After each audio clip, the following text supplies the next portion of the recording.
Hi, my name is Marcela and today I'm going to talk about simple past in the English verb. The simple past is one of the most important verbs tense in the English language and unlike Spanish, in which verbs in the past have very different conjugations. In English there are verbs that retain their form but in the present and past and the most irregular come to have only up to three forms. So, in theory, for native Spanish speaker, regular irregular verbs in English should represent a less complex task. When to use? The simple past is used for sentences in which the idea, act, or state has already been completed.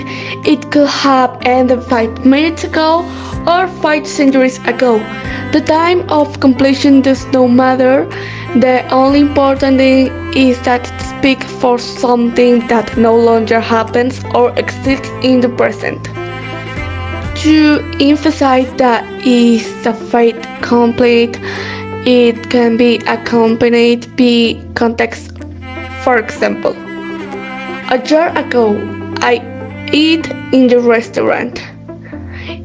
In 1870, the people split up. When you were a child, you liked apples?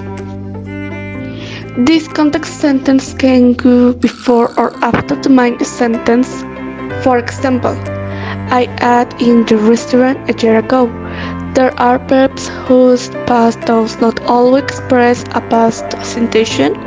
The best example of this is called the past of can, which is easy to do formalize question. For example, could you close the door, please?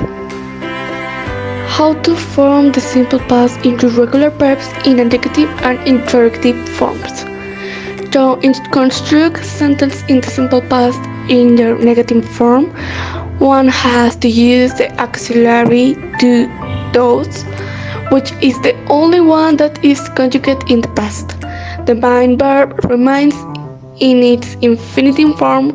For example, affirmative, I went to your house on my bicycle. Negative, I didn't go to your house on my bike. Affirmative, they practiced their play all weekend. Negative, they didn't practice their play all weekend.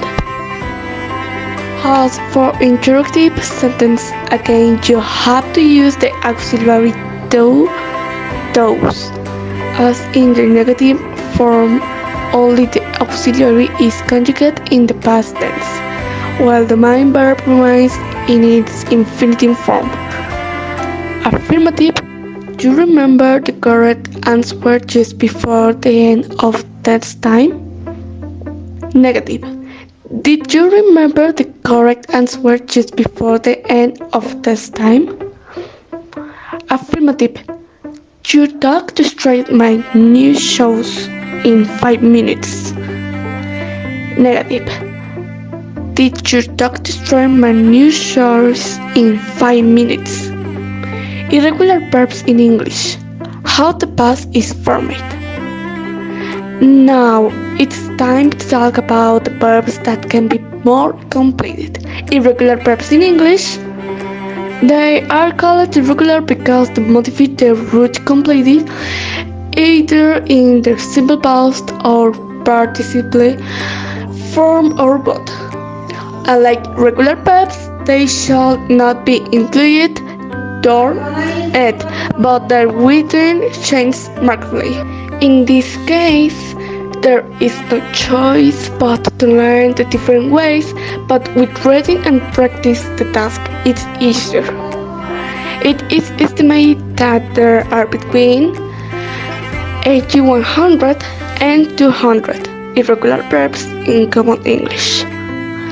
The past ample is an important use in English since it not only helps us to know how to translate the words but also to know how to use grammar and expression. For your attention, thank you.